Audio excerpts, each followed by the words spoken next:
पक्षांपासून ते राजकारणापर्यंत प्रत्येक घडामोडीवर बारीक नजर ठेवणारा तुमचा हक्काचा लोकल न्यूज प्लॅटफॉर्म ठाणे दर्पण, ठाण्याचं खरं प्रतिबिंब.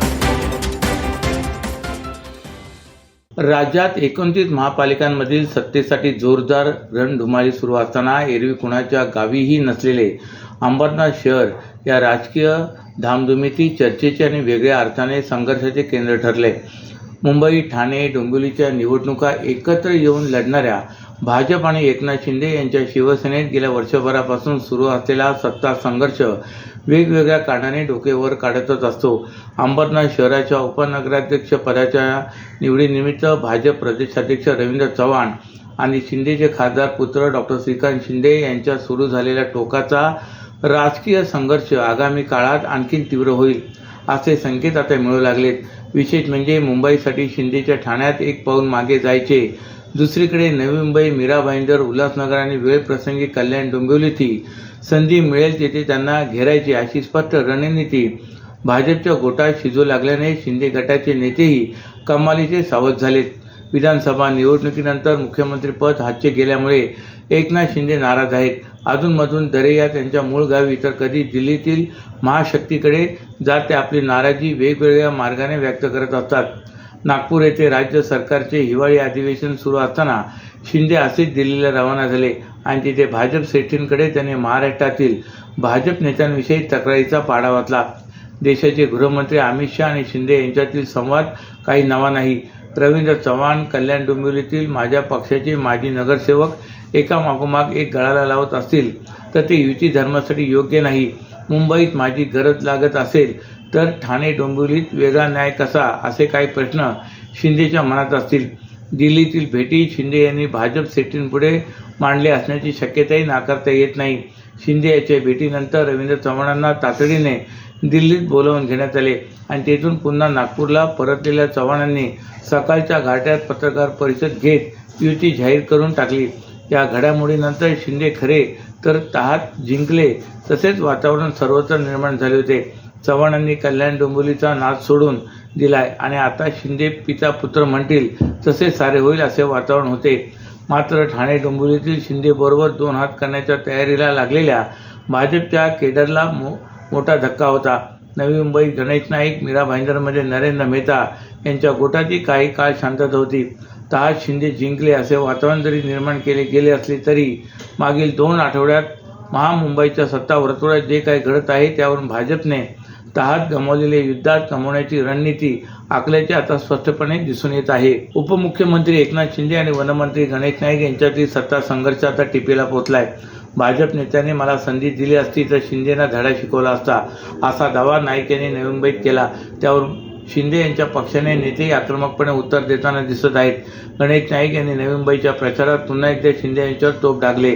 पंतप्रधान नरेंद्र मोदी यांच्या नावाने सुरू असलेल्या आवास योजनेतील घरांच्या किमतीविषयी बोलताना नाईकांनी तुम्हाला लाज वाटली पाहिजे अशा शब्दात शिंदे यांच्यावर पुन्हा प्रहार केलाय. नवी मुंबईतील वेगवेगळ्या रेल्वे स्थानकाच्या बाहेर वाहनतळासाठी आरक्षित असलेल्या जागांवर सिडकोकडून पंतप्रधान आवास योजनेची बांधणी सुरू आहे. वाशीतील ट्रक टर्मिनलसाठी आरक्षित जागाही अशाच घरांच्या बांधणीसाठी सिडकोकडून घेण्यात आली. वाशी येथील APMC बाजारापासून हाकेच्या अंतरावर असलेली ही जागा ट्रक उभे करण्यासाठी महत्त्वाची मानली जात होती. मात्र या आरक्षित भूखंडावर सिडकोने पंतप्रधान आवास योजनेतून घराची बांधणी सुरू केल्याने या भागात पार्किंगचा मोठा प्रश्न उपस्थित होणार आहे. नवी मुंबई महापालिका निवडणुकीत सध्या गणेश नाईक आणि एकनाथ शिंदे यांच्यातील संघर्ष टिपेला पोहोचलाय. नाईक यांनी शिंदे यांच्यावर थेट प्रहार करताना नवी मुंबईत पैशाचा पाऊस पाडला जात असल्याचा आरोपही केलाय. नवी मुंबईची जनता या पैशाला हात लावणार नाही अशी भूमिका नाईक यांनी मांडले. अपक्ष फॉर्म भरणे म्हणजे बंडखोरी नाही. एखाद्या विरोधी पक्षात जाऊन मी अर्ज भरला असता तर 100% त्या प्रकाराला तुम्ही बंडखोरी म्हणू शकता, परंतु अपक्ष उमेदवार म्हणून मी जनतेसमोर जात आहे. कुठल्याही पक्षाचे पाठबळ मला नाही, त्यामुळे आता बंडखोरी असा शब्द वापरणं माझ्या मते योग्य नाही, असे मत प्रभाग क्रमांक 4 मधील अपक्ष उमेदवार नितीन लांडगे यांनी व्यक्त केले. ठाण्यात भाजप आणि शिंदे गटाची युती झाल्याने अनेक इच्छुकांचा हिरमोड झालाय, तर काही ठिकाणी शिंदे गटामधील अंतर्गत वादामुळे काही जणांना उमेदवारी मिळाली नाही. यामध्ये प्रभाग क्रमांक 4 येथून निवडणूक लढवण्यास इच्छुक असलेल्या युवा सेनेचा पदाधिकारी नितीन लांडगे याचाही समावेश होता. नितीन लांडगे हे युवा सेनेच्या कोर समितीचे सदस्य होते. परंतु उमेदवारी मिळाली नाही म्हणून त्यांनी पदाचा राजीनामा दिला होता. त्यांच्याऐवजी शिंदे गटाकडून माजी नगरसेवक संजय पांडे यांचा मुलगा सिद्धार्थ पांडे यांना उमेदवारी दिली. त्यामुळे नाराज झालेल्या नितीन लांडगे यांनी बंडखोरी करत अपक्ष निवडणूक लढवण्याचा निर्णय घेतला. त्यानुसार प्रभाग क्रमांक 4 मधून नितीन लांडगे हे नारळ या चिन्ह घेऊन अपक्ष उमेदवार म्हणून लढत आहेत. एका मुलाखतीत नितीन लांडगे म्हणाले की मी सातत्याने 15 वर्षे शिवसेनेच्या माध्यमातून काम केले होते. त्या कामाला कुठेतरी न्याय देण्यासाठी नगरसेवक या पदावर जाऊन समाजसेवा करण्याचे माझे ध्येय होते. ते पूर्ण करण्यासाठी मी अपक्ष उमेदवार म्हणून माझ्या प्रभाग क्रमांक 4 मध्ये जनतेला सामोरे जात आहे. सर्व नागरिकांना आवाहन करण्यात येत आहे की सध्या डासांमार्फत पसरणाऱ्या डेंग्यू या आजाराचा प्रसार रोखण्यासाठी प्रत्येकाने पुढीलप्रमाणे कार्यवाही करावी. डेंग्यू आजार एडिस इजिप्ती हा डास चावल्याने होतो. या डासांची पैदास साचलेल्या किंवा साचवलेल्या स्वच्छ पाण्यामध्ये होते. 8 दिवसांपेक्षा जास्त दिवस पाणी उघडे व साचून राहिल्यास त्यात डास अंडी घालतात. अंड्यांच्या अळ्या तयार होऊन पुढे डास तयार होतात. यासाठी आपल्या घरातील पाणीसाठे उदाहरणार्थ बॅरल्स, पिंपे, टाक्या, हौद, रांजणे इत्यादी दर आठवड्याला रिकामे करून घासून पुसून कोरडे करून पुन्हा भरावे. 1 दिवस कोरडा दिवस म्हणून पाळावा. पाणी साठ्यांना घट्ट झाकणे बसवावीत किंवा जुनी साडी, चादर, धोतर यांनी बांधून झाकून ठेवावीत, म्हणजे डास त्यात जाऊन अंडी घालणार नाहीत. घराच्या गच्चीवर, आजूबाजूला, अंगणात कोठेही पाणी साचू देऊ नये. भंगार सामान उघड्यावर टाकू नये. उदाहरणार्थ टायर्स, प्लास्टिक सामान, कुंड्या, टाकाऊ वस्तू इत्यादी. अशा सामानात पावसाचे पाणी साठून त्यात डेंग्यूच्या डासांची पैदास होते. घरातील कूलर्स, फ्रीजच्या पाठीमागील ट्रे हे देखील वेळोवेळी कोरडे करावेत. लक्षात ठेवा, नुसत्या फवारणीने डास घनता कमी होत नाही, तर त्यासाठी डास पैदास ठिकाणे नष्ट करणे ही आपल्या सर्वांची जबाबदारी आहे. कोणताही ताप अंगावर न काढता जवळच्या शासकीय रुग्णालयात मोफत औषधोपचार घ्या. अशा प्रकारे नागरिकांनी सहकार्य केल्यास डेंग्यूचा प्रसार रोखणे सहज शक्य आहे. ठाणे महापालिका निवडणुकांच्या प्रचारासाठी सर्वच उमेदवार घरोघरी जाऊन मते मागत आहेत.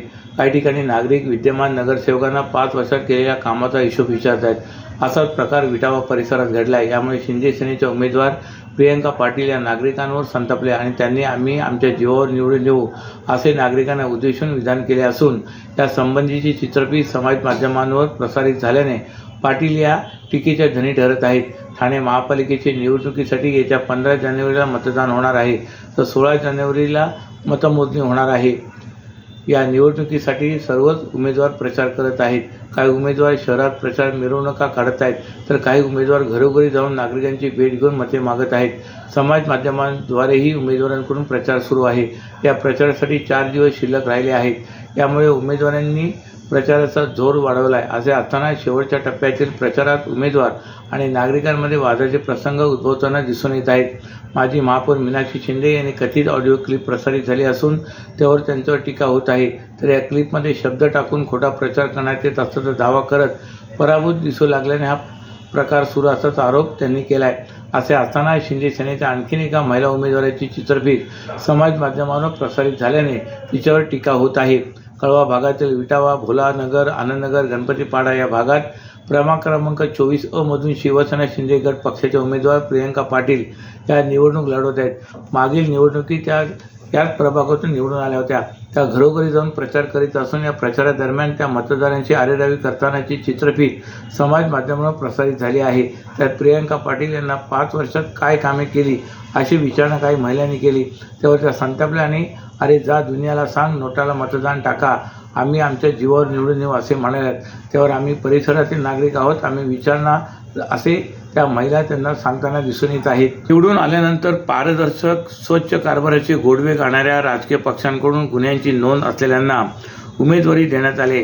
ठाणे महापालिकेची निवडणूक लढणाऱ्या एकूण उमेदवारांपैकी सुमारे 100च्या आसपास उमेदवारांवर विविध स्वरूपाचे गुन्हे दाखल असल्याची माहिती समोर आली.